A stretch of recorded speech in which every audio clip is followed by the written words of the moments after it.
ఈ పాపను ఎవరైనా చూసారమ్మా?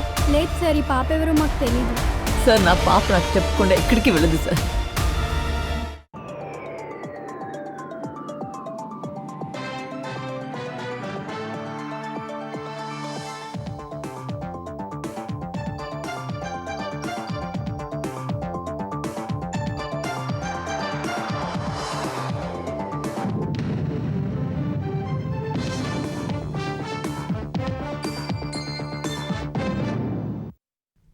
నమస్కారం, ఈటీవీ న్యూస్కు స్వాగతం. ముందుగా ముఖ్యాంశాలు.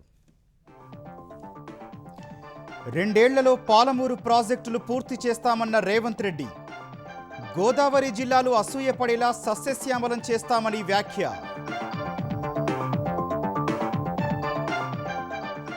బీఆర్ఎస్ నిర్వాకం వల్లే పాలమూరు ప్రాజెక్టులు ఆలస్యమయ్యాయన్న సీఎం. కేసీఆర్ తలకిందులు తపస్సు చేసినా మళ్లీ గెలవలేరని జోస్యం. హైదరాబాద్లో హైడ్రా మరో భారీ ఆపరేషన్. పుప్పాలగూడలో 30,000 కోట్ల విలువైన 200 ఎకరాలకు ఫెన్సింగ్ ఏర్పాటు. ఏపీలో పచ్చదనాన్ని 50% పెంచడమే లక్ష్యమన్న చంద్రబాబు.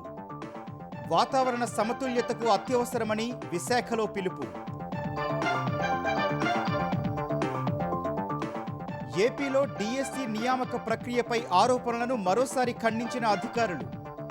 ఎవరికీ అన్యాయం జరగలేదని స్పష్టీకరణ. భూ కబ్జా కేసులో వైసీపీ మాజీ ఎమ్మెల్యే బొల్లా బ్రహ్మనాయుడు అరెస్ట్. కాంచీపురంలో అదుపులోకి తీసుకున్న పోలీసులు. మరోసారి వడ్డీ రేట్లలో మార్పులు లేకుండానే ద్రవ్యపరపతి విధాన సమీక్ష. ప్రపంచ దేశాలతో పోలిస్తే ఆర్థిక వ్యవస్థ మెరుగ్గానే ఉందన్న ఆర్బీఐ. అమెరికాలో స్టార్టప్ల స్థాపనలో సత్తా చాటుతున్న భారతీయులు. $1 బిలియన్ విలువైన 96 అంకుర సంస్థల్లో భాగస్వామ్యం.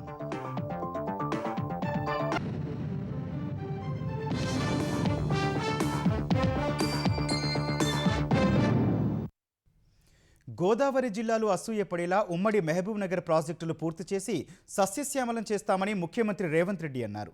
జిల్లాలోని పెండింగ్ ప్రాజెక్టులను 2 ఏళ్లలో పూర్తి చేస్తామన్నారు. బీఆర్ఎస్ హయాంలో కాంట్రాక్టులు, కమిషన్లకే ప్రాధాన్యమిచ్చారని ఆరోపించారు. అందుకే లిఫ్టులు, పంప్ హౌజ్లకు 1,000 కోట్లు ఖర్చు చేసినప్పటికీ ఉమ్మడి పాలమూరు జిల్లాలో 1 ఎకరాకు నీరివ్వలేదని విమర్శించారు. పాలమూరు, దిండి ప్రాజెక్టుల నికర జలాల కేటాయింపులపై త్వరలో శుభవార్త వింటారని తెలిపారు. ధాన్యం కొనుగోళ్లపై కేంద్రం వైఫల్యాన్ని ప్రశ్నిస్తే బీజేపీ నేతలు అసంబద్ధ విమర్శలు చేస్తున్నారని మండిపడ్డారు. ఉమ్మడి మహబూబ్ నగర్ జిల్లాలో మంత్రులు ఉత్తమ్ కుమార్ రెడ్డి, జూపల్లి కృష్ణారావు, వాకిటి శ్రీహరితో కలిసి సీఎం రేవంత్ రెడ్డి 2వ రోజు పర్యటించారు. ఈ పర్యటనలో పాలమూరు, రంగారెడ్డి ప్రాజెక్టులోని కల్వకుర్తి ఎత్తిపోతల పథకం పనులను పరిశీలించారు. హెడ్ రెగ్యులేటర్ వద్ద ప్రాజెక్టుకు సంబంధించిన పనుల పురోగతిని అధికారులను అడిగి తెలుసుకున్నారు. నార్లాపూర్ వద్ద డెలివరీ సిస్టర్ను పరిశీలించిన రేవంత్ ముంపు గ్రామాలైన బోడబండ, దూల్యా నాయక్ తండా, నార్లాపూర్, సున్నపు తాండా భూ నిర్వాసితుల సమస్యలు తెలుసుకున్నారు. భూత్పూర్ మండలం కొత్తూరులో కరివేనా రిజర్వాయర్ ప్యాకేజ్ 14-15 పనులను పరిశీలించారు. జడ్చర్ల మండలం ఉద్దండాపూర్ ప్యాకేజీలు 17-18 పనులు పరిశీలించారు. తరువాత మీడియాతో మాట్లాడిన సీఎం వచ్చే 2 ఏళ్లలో ఉమ్మడి పాలమూరు జిల్లాలోని సాగునీటి ప్రాజెక్టులు పూర్తి చేయాలనే లక్ష్యంతో పనిచేస్తున్నట్లు తెలిపారు. గత ప్రభుత్వం భూసేకరణ కూడా చేయనందునే పనులు ఆలస్యమవుతున్నాయని ఆరోపించారు. నాటి సీఎం కేసీఆర్ సొంత ఆలోచనతో ఒక్క ప్రాజెక్టు కూడా తీసుకురాలేదన్నారు. కేసీఆర్ ఇంట్లో కనక వర్షం కురుస్తుంది కాబట్టి 27,000 కోట్లలో అధిక భాగము పంపులకు, లిఫ్టులకే ఇచ్చి పంపులు, లిఫ్టుల 1,000 కోట్ల రూపాయల కమిషన్లు కొల్లగొట్టి 1 ఎకరాకు కూడా నీళ్ళు ఇవ్వకుండా ఎక్కడిదక్కడ వదిలేసిపోయిండు. భూసేకరణ కూడా చేయలేదు. 90% పాలమూరు జిల్లా ప్రాజెక్టులు పూర్తినాయని నిన్నమన్న వాళ్ళు ప్రెస్ మీట్ చెప్పారా? వాళ్ళ అంచనాల ప్రకారమే, వాళ్ళు ఇచ్చిన జీవో ప్రకారమే 55,000 కోట్ల రూపాయల పాలమూరు, రంగారెడ్డి ఎత్తిపోతలు కావాలన్నా వాళ్ళ హయాంలో ఖర్చు పెట్టిందే 27,000 కోట్లు. 50% కూడా నిధులు ఖర్చు పెట్టకుండా 90% పనులు ఎట్లా పూర్తయితాయి? పేరు మార్చి, ఊరు మార్చి, అంచనాలు మార్చి దోపిడీ చెయ్యడమే కేసీఆర్కు తెలుసు.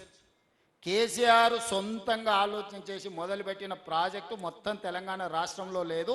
నేను సూటిగా సవాల్ విసురుతున్నా, అసెంబ్లీలోనే చర్చ చేద్దాము. సో ఆ పార్టీకి కానీ, ఆ నాయకులకు కానీ గతమే ఉంది, భవిష్యత్తు లేదు. పాలమూరు రంగారెడ్డి దిండి ప్రాజెక్టులకు నికర జలాల కేటాయింపులపై ఆంధ్రప్రదేశ్తో చర్చలు సానుకూలంగా సాగుతున్నాయన్న సీఎం త్వరలో శుభవార్త వింటారని చెప్పారు. 90 టీఎంసీలు పాలమూరు రంగారెడ్డి ఎత్తిపోతలకు నీటి కేటాయింపులు, 20 టీఎంసీలు డిండి ప్రాజెక్టు ఎత్తిపోతల కోసం నీటి కేటాయింపులను ఆంధ్రప్రదేశ్ రాష్ట్రంతో చర్చలు చేసి ఈ సమస్యను సానుకూలంగా పరిష్కరించుకోవడానికి ముందుకు వెళ్తున్నాం. తొందరలోనే మీకు ఆ శుభవార్త వినిపిస్తా. మాకు ఎన్ఓసి ఇస్తే అప్పుడు మీ ప్రాజెక్టుల గురించి చర్చ, లేకపోతే చర్చించే సమస్యనే లేదు అనేది మొదటి విషయం. రెండవది, గోదావరిలో నికరంగా తెలంగాణ రాష్ట్రానికి కేటాయించిన 968 టీఎంసీల కేటాయింపులో ఒక చుక్క కూడా కాంప్రమైజ్ అయ్యే క్వశ్చనే లేదు. ధాన్యం కొనుగోళ్లపై మోదీ సర్కార్ వైఫల్యాన్ని ప్రశ్నిస్తే సీఎం కుర్చీ నుంచి దిగిపోవాలని అసంబద్ధ వాదన తెరపైకి తెస్తున్నారని రేవంత్ మండిపడ్డారు. 50 చెప్తే నరేంద్ర మోడీ గారు ఇచ్చిన అష్యూరెన్సెస్ రైతుల ఆదాయాన్ని 2 ఇంతలు చేస్తానని చేసిండా, పండించింది కొంటలేడు. నువ్వు ఇప్పుడు ఎన్నికైన దానికి 8 మంది ఎంపీలు ఇచ్చారు, 2 కేంద్ర మంత్రులు.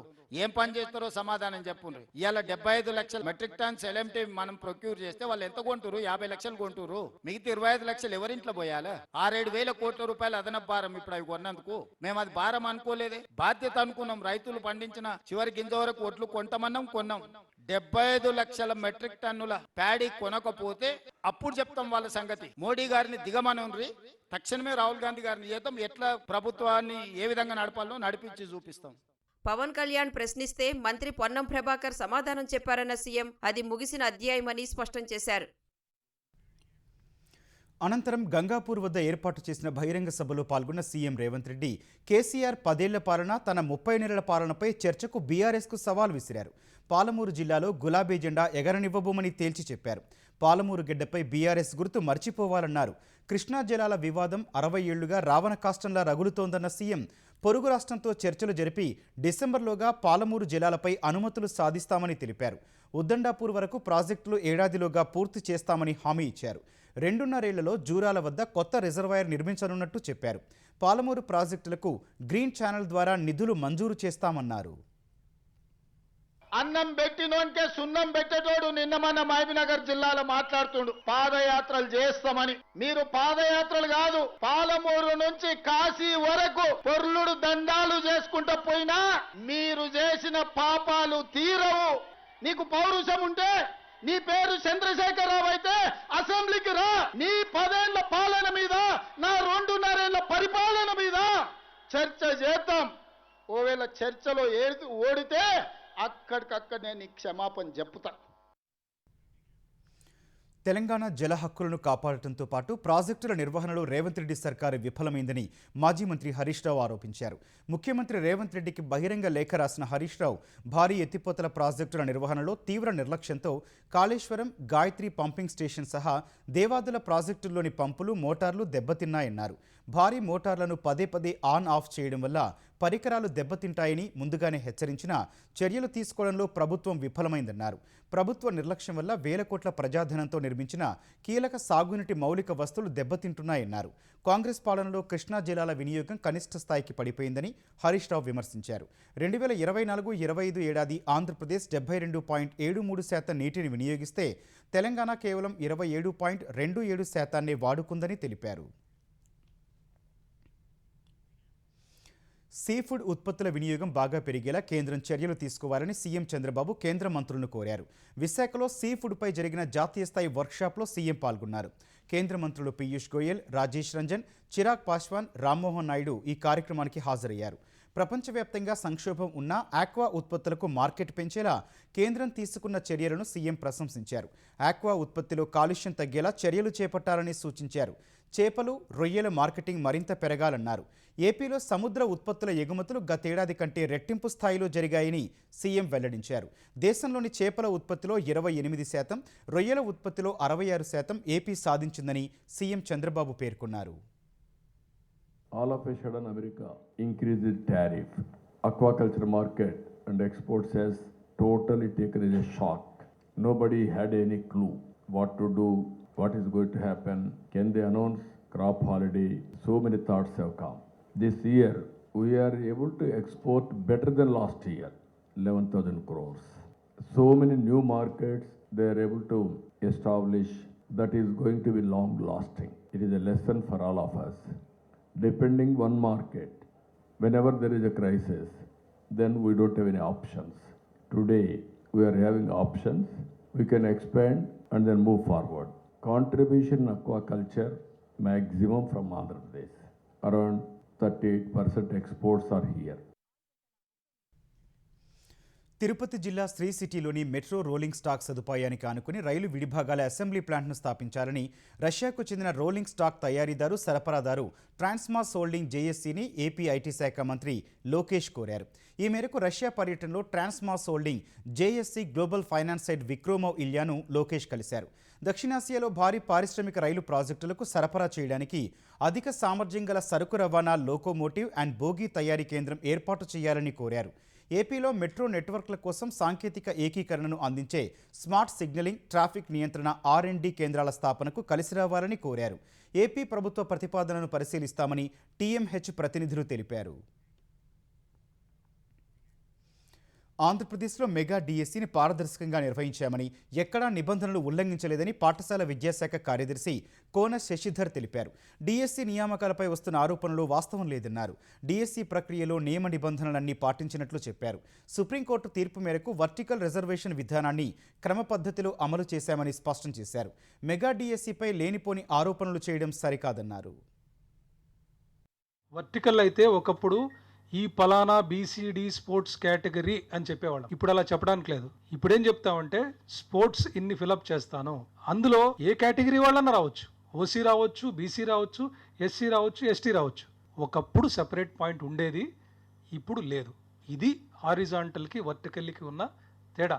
ఎక్స్ సర్వీస్ మెన్ ఒకవేళ ఓసీ కేటగిరీ నుంచే వచ్చారనుకోండి, ఆ ఓసీలోనే కూర్చోబెడతాం. స్పోర్ట్స్ వాళ్ళందరూ బీసీలోనే వచ్చారనుకోండి, ఆ బీసీ పాయింట్స్లోనే కూర్చోబెట్టాలి. వేరే చాయిస్ లేదు. జనసేన తరపున రాజ్యసభ అభ్యర్థిగా లింగమనేని రమేష్ పేరు ఖరారైంది. ఎన్డీఏ నుంచి ఈసారి 9 రాజ్యసభకు వెళ్లే అవకాశం ఉండగా నిన్న జరిగిన భేటీలో జనసేనకు ఒక సీటు కేటాయిస్తూ నిర్ణయం తీసుకున్నారు. ఈ మేరకు పార్టీ ముఖ్య నేతలతో చర్చలు జరిపిన జనసేన అధినేత పవన్ కళ్యాణ్ రాజ్యసభకు లింగమనేనిని పంపాలని నిర్ణయించారు. ఈ మేరకు జనసేన ఓ ప్రకటన విడుదల చేసింది. జనసేన ఆవిర్భావం నుంచి లింగమనేని రమేష్ పవన్ కళ్యాణ్ వెన్నంటి ఉన్నారు. జనసేన తరపున నామినేటెడ్ పోస్టుల భర్తీ విషయంలో మొదటి నుంచి ఉన్నవారికే ప్రాధాన్యం దక్కగా ఇప్పుడు రాజ్యసభకు వెళ్లే అవకాశం లింగమనేనికి దక్కింది. బీజేపీ తమిళనాడు మాజీ అధ్యక్షుడు అన్నామలై కొత్త పార్టీ పెడుతున్నట్టు ప్రకటించారు. బీజేపీకి తాను చేసిన రాజీనామాను ఆ పార్టీ అధిష్టానం ఆమోదించిన కాసేపటికే అన్నామలై కొత్త పార్టీ పెడుతున్నట్లు వెల్లడించారు. అన్నామలై చేసిన రాజీనామాను ఆమోదించినట్లు బీజేపీ జాతీయ అధ్యక్షుడు నితిన్ నబీన్ ఈ ఉదయమే ప్రకటించారు. బీజేపీ అధిష్టానం ఎంత బుజ్జగించినప్పటికీ అన్నామలై తన నిర్ణయాన్ని మార్చుకోనందున ఆయన రాజీనామాను ఆమోదించింది. తన రాజీనామాను ఆమోదించినందుకు బీజేపీ హైకమాండ్కు ధన్యవాదాలు తెలిపిన అన్నామలై కొత్త పార్టీ పెడుతున్నట్లు వెల్లడించారు. కొత్త రాజకీయ ఉద్యమం ప్రారంభిస్తున్నట్టు చెప్పారు. వచ్చే ఎన్నికల్లో తమ పార్టీ పోటీ చేస్తుందన్నారు. తమిళనాడు అభివృద్ధికే తాను ప్రథమ ప్రాధాన్యం ఇస్తున్నట్లు చెప్పిన అన్నామలై అయితే పార్టీ పేరు ప్రకటించలేదు. అటు తమిళిగ మక్కల్ కళగం లేదా తమిళిగ మక్కల్ కచ్చి అనే పేర్లు పరిశీలనలో ఉన్నట్లు తెలుస్తోంది. అందుకు సంబంధించిన పత్రాలు కూడా ఎన్నికల కమిషన్లో సమర్పించినట్లు సమాచారం. కర్ణాటకలో నూతనంగా ఏర్పడిన డీకే శివకుమార్ సర్కార్కు ఆరంభంలోనే గట్టి ఎదురుదెబ్బ తగిలింది. ఆ రాష్ట్ర నీటిపారుదల శాఖ మంత్రి రామలింగారెడ్డి తన పదవికి రాజీనామా చేశారు. ఇష్టం లేని శాఖ కేటాయించారని అసహనం వ్యక్తం చేస్తూ ప్రమాణ స్వీకారం చేసిన 2 రోజులకే రామలింగారెడ్డి తన మంత్రి పదవికి రాజీనామా చేశారు. బెంగళూరు అభివృద్ధి శాఖ తనకు ఇస్తానని హామీ ఇచ్చి ఇప్పుడు నీటిపారుదల శాఖను కేటాయించడం ఏంటని ప్రశ్నించారు. సీఎంగా బాధ్యతలు చేపట్టకముందు డీకే తన ఇంటికొచ్చి బెంగళూరు అభివృద్ధి శాఖను ఇస్తానని స్వయంగా హామీ ఇచ్చినట్లు రామలింగారెడ్డి చెప్పారు. ఇప్పుడు తాను కోరిన శాఖను ఇచ్చినప్పటికీ మంత్రివర్గంలో చేరబోనని తేల్చి చెప్పారు. కాంగ్రెస్లో ఉంటూ ఎమ్మెల్యేగా మాత్రమే పనిచేస్తానని స్పష్టం చేశారు. అటు రామలింగారెడ్డి ఆందోళనను పరిశీలిస్తామని సీఎం చెప్పారు. రామలింగారెడ్డి తనకు అత్యంత ఆప్తుడని పేర్కొన్నారు. ఈ అంశంపై తాను స్వయంగా ఆయనతో మాట్లాడి సమస్యను పరిష్కరిస్తానని తెలిపారు. ఆంధ్రప్రదేశ్లో 50% పచ్చదనం పెంచడమే లక్ష్యమని ముఖ్యమంత్రి చంద్రబాబు తెలిపారు. ఆ స్ఫూర్తితో పనిచేస్తే ఏపీలో వాతావరణ సమతుల్యత సాధించవచ్చని పిలుపునిచ్చారు. ప్రపంచ పర్యావరణ దినోత్సవం సందర్భంగా విశాఖ ఆంధ్ర వర్సిటీ మైదానంలో ముఖ్యమంత్రి మొక్కలు నాటారు. అనంతరం నెట్ జీరో కార్యక్రమంలో భాగంగా ఏయూ నుంచి నోవాటెల్ వరకు 5.5 కిలోమీటర్లు చంద్రబాబు సైకిల్ తొక్కారు. ఎండ తీవ్రంగా ఉన్నప్పటికీ ప్రజలకు అభివాదం చేస్తూ 3 టౌన్ పోలీస్ స్టేషన్, పోలమాంబ గుడి, వాల్తేరు, బీచ్ రోడ్డు మీదుగా సైకిల్పై ముందుకు సాగారు. సైకిల్ ర్యాలీలో ఆయన వెంట కేంద్ర మంత్రి రామ్మోహన్ నాయుడు, మంత్రులు, ఎమ్మెల్యేలు, అధికారులు ఉన్నారు. అంతకుముందు మాట్లాడిన చంద్రబాబు పర్యావరణ పరిరక్షణతో సంపద సృష్టించవచ్చని తెలిపారు. అందుకోసం సోలార్ విద్యుత్ ఉత్పత్తి, చెత్త సేకరణ వంటి అంశాలను పరిశీలించాలని అధికారులకు దిశానిర్దేశం చేశారు. చెట్లు లేని ఖాళీ స్థలాలు, భవనాలపై సోలార్ ప్యానెల్స్ ఏర్పాటు చేయాలని అధికారులను సీఎం ఆదేశించారు. Solid waste management, circular economy, waste water management, ఎస్టీపీలు పెట్టాలి, నెట్ జీరో. ఎక్కడ కూడా ఒక్క డ్రాప్ ఆఫ్ వాటర్ ఇక్కడి నుంచి బయట పోవడానికి వీలు లేదు. యూనివర్సిటీ అనేది ఒక ఎక్స్పీరియన్స్ సెంటర్గా ఉండాలి. ఇప్పుడు 31.5% గ్రీన్ కవర్ ఉంది రాష్ట్రంలో. దీన్ని 2047 అంతకంటే ముందు 50% తీసుకుంటాం. Everywhere circular economy, net zero. అది టౌన్స్లో కావచ్చు, ఆర్గనైజేషన్స్లో కావచ్చు, కాలేజీల్లో కావచ్చు, ఎవ్రీవేర్ దీన్ని ఫాలో. ప్రతి చెట్టు వాతావరణ మార్పుల ప్రభావం నుంచి భూమిని కాపాడుతుందని ఏపీ ఉప ముఖ్యమంత్రి పవన్ కళ్యాణ్ వెల్లడించారు. మొక్కలు నాటడమే కాదు, వాటిని సంరక్షించడం కీలకమన్నారు. పర్యావరణ దినోత్సవంలో భాగంగా ఎన్టీఆర్ జిల్లా కొండపల్లి సమీపంలోని మూలపాడు బటర్ఫ్లై పార్క్లో చేపట్టిన కార్యక్రమాల్లో పవన్ పాల్గొన్నారు. సీడ్ బాల్స్ తయారు చేసే కార్యక్రమానికి ఆయన విద్యార్థులు, గ్రామస్తులతో కలిసి సీడ్ బాల్స్ తయారీ ప్రక్రియలో పాల్గొన్నారు.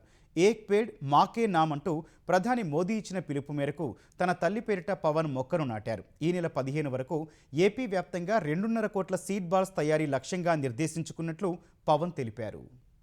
సీడ్ బాల్స్ ని ఈ వర్షాకాలంలో రాష్ట్ర వ్యాప్తంగా చల్లించేందుకు ఏర్పాట్లు చేశాం. ఒక సీడ్ బాల్ ఒక చెట్టుని సృష్టించేంత శక్తి కలిగి ఉంటుంది. ఈ ప్రతి చెట్టు వాతావరణ మార్పుల ప్రభావం నుంచి భూమిని రక్షిస్తూ ఉంది. కొండలు, మనుషులు వెళ్లలేని ప్రాంతాల్లో సీడ్ బాల్స్ చల్లేందుకు అధునాతన డ్రోన్ సాయంతో దీన్ని జల్లిస్తా ఉన్నాం.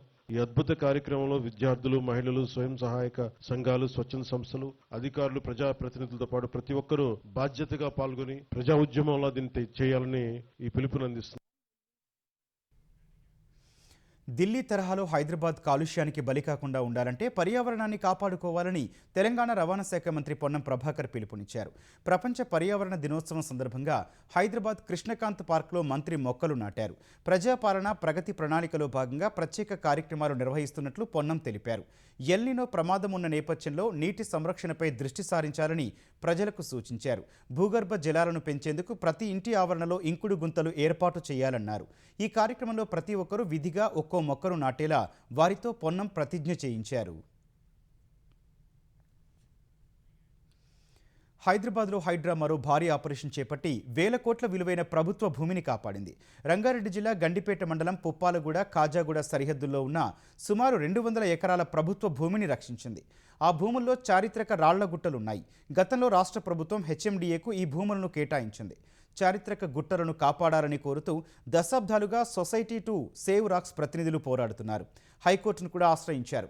ఈ మేరకు రాతి గుట్టలతో పాటు ప్రభుత్వ భూమిని కాపాడాలని 2019లో మున్సిపల్, రెవెన్యూ శాఖలను హైకోర్టు ఆదేశించింది.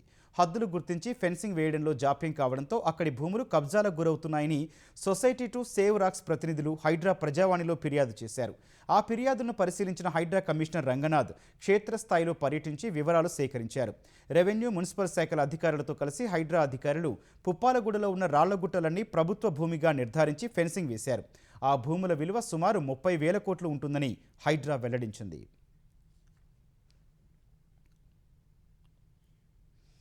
పల్నాడు జిల్లా వినుకొండ వైసీపీ మాజీ ఎమ్మెల్యే బొల్లా బ్రహ్మనాయుడిని పోలీసులు అరెస్టు చేశారు. హైదరాబాద్ శివార్లలో 1000 కోట్ల విలువైన ప్రభుత్వ భూమిని కొట్టేసేందుకు ఆయన చేసిన కుట్ర వెలుగులోకి వచ్చింది. కోకాపేట నియో పోలీసులో గతంలో ఎకరా 100 కోట్లకు అమ్ముడుపోగా అక్కడికి సమీపంలో గండిపేట గ్రామంలోని సర్వే నెంబర్ 18లో ప్రభుత్వానికి 104 ఎకరాల 25 గుంటల భూమి ఉంది. 1954-55 రికార్డుల ప్రకారం పోరంబోకు కంచెగా ఇది నమోదైంది.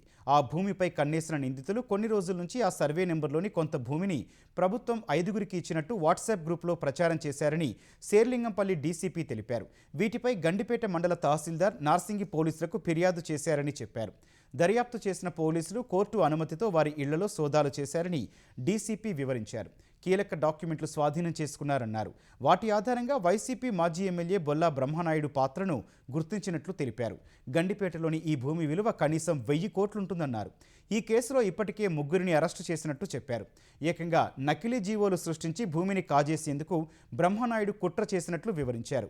పరారీలో ఉన్న మాజీ ఎమ్మెల్యే బ్రహ్మనాయుడు కాంచీపురంలో ఉన్నట్టు తెలుసుకొని అరెస్టు చేశారు. అక్కడి కోర్టు అనుమతితో హైదరాబాద్కు తరలిస్తున్నారు. కాకినాడ జిల్లా కలెక్టరేట్లో పనిచేస్తున్న సీనియర్ అసిస్టెంట్ శివకుమార్ కోట్లలో అక్రమాస్తులు సంపాదించినట్టు ఏసీబీ అధికారులు గుర్తించారు. ఆదాయానికి మించి ఆస్తుల ఆరోపణలపై శివకుమార్ ఇళ్లలో ఏసీబీ సోదాలు చేపట్టింది. సర్పవరం ఎస్ఆర్ఎంటీ అపార్ట్మెంట్లోని ఆయన నివాసం, కలెక్టరేట్లోని ఆయన గది, అతని బంధువుల ఇళ్లలో ఏకకాలంలో తనిఖీలు చేసింది. కాకినాడ, రంగారెడ్డి జిల్లాలో శివకుమార్కు పలు ప్లాట్లు ఉన్నట్టు ఏసీబీ గుర్తించింది. కాకినాడ జిల్లాలో శివకుమార్ భార్య పేరిట వ్యవసాయ భూములు, ఖరీదైన కార్లు ఉన్నట్టు తెలిపింది. శివకుమార్ నివాసాల్లో బంగారు, వెండి నగలు స్వాధీనం చేసుకుంది. అగ్రరాజ్యం అమెరికాలో $1 బిలియన్ స్టార్టప్లను సృష్టిస్తున్న విదేశీల్లో భారతీయులే అగ్రస్థానంలో నిలిచారు. ఈ మేరకు national foundation for American policy NFAP నిర్వహించిన అధ్యయనం వెల్లడించింది. భారతీయులకు దాదాపు 96 యూనికార్న్ స్టార్టప్లలో భాగస్వామ్యం ఉన్నట్లు నివేదిక పేర్కొంది. ఇందులో అరవింద్ శ్రీనివాస్ స్థాపించిన పర్ప్లెక్సిటీ AI సంస్థ $20 బిలియన్ విలువతో 12వ స్థానంలో నిలిచినట్టు తెలిపింది.